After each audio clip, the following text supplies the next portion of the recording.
lovelies. It's August 16th, 2021, and I'm about to do a 2-card eye-opening reading. These eye-opening readings are designed to really hone our intuition. You know, intuition is often thought to be the ability to know something without knowing how we know. But Mindful Tarot teaches that intuition is just our capacity to really see the world with our whole being, to really see the world as if our whole body were eyeballs, as it were, to really take in everything, to notice everything. And in being able to notice everything, to take in the whole, right?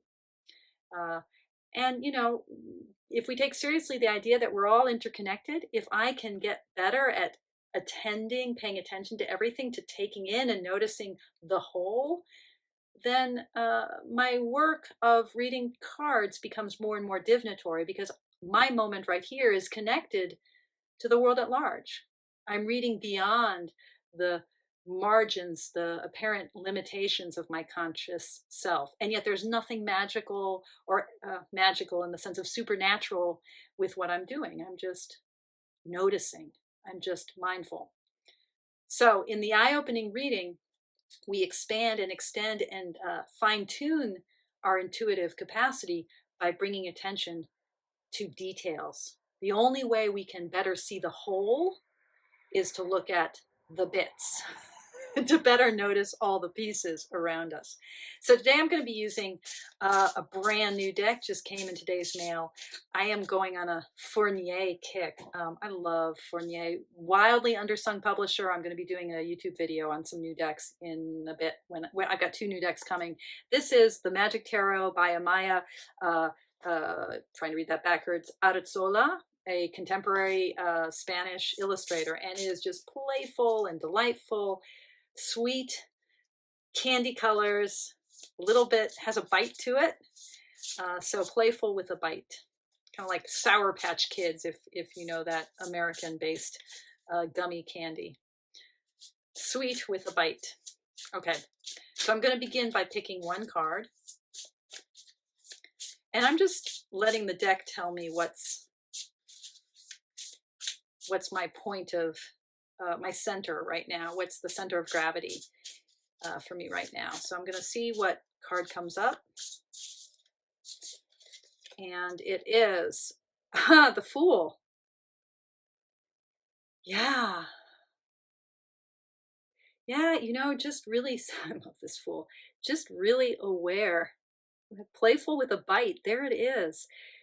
Really aware of what it is to just go in to my life right now. I'm feeling more alive and vibrant than I can ever imagine feeling. And sometimes it feels exhilarating and fun and delicious. Sometimes I feel hugely creative and energized. And sometimes I feel completely,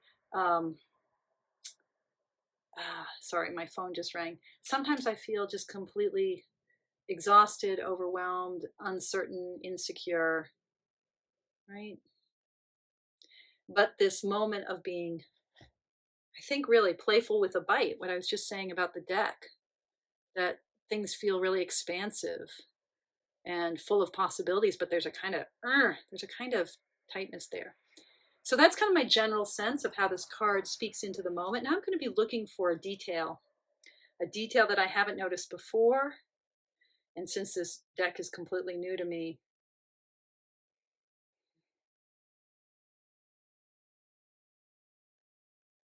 I'm just going to let myself find a little detail.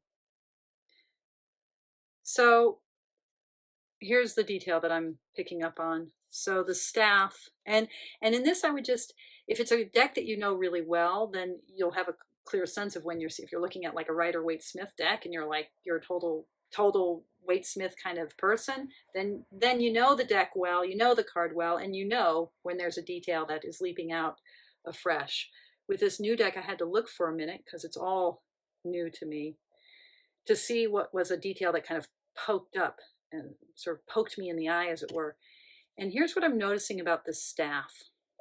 I'm noticing that it's double-edged in this depiction, like the swords, and yet it's got this round tip.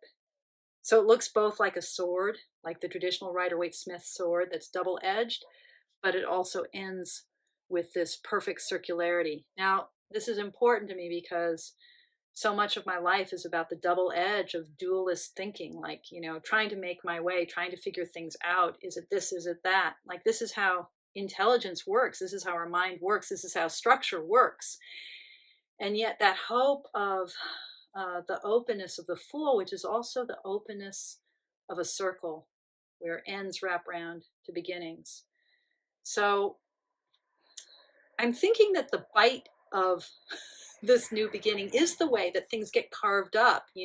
Things feel really fresh, but then my mind wants to keep cutting things into this or that. Like I'm continually trying to set a path, figure things out, discern my way through, cut my way through. And that's the staff that the Fool is carrying. It's a staff that's both has the openness of the zero, of that circular tip, and the double-edged dualist quality of the swords, which are continually trying to decide to make our way. Okay, so that's the first part of my eye-opening reading. And now, whoops, as I throw all my cards on the floor. Okay, and now card number 2. And this second card is about finding, like bringing that first moment into even greater focus, clarity. And I've got the 2 of Swords. Oh man. So it really is about feeling, stuck at a crossroads. Things are new, but I'm making decisions. And that 2 of Swords sense of it can feel like an impasse, or it can feel like, okay, right now I'm balanced in that moment where I haven't yet decided. Specifically, I'm trying to figure out some career questions in my life, which are, of course, much deeper than just a career question. It's really about my spiritual path.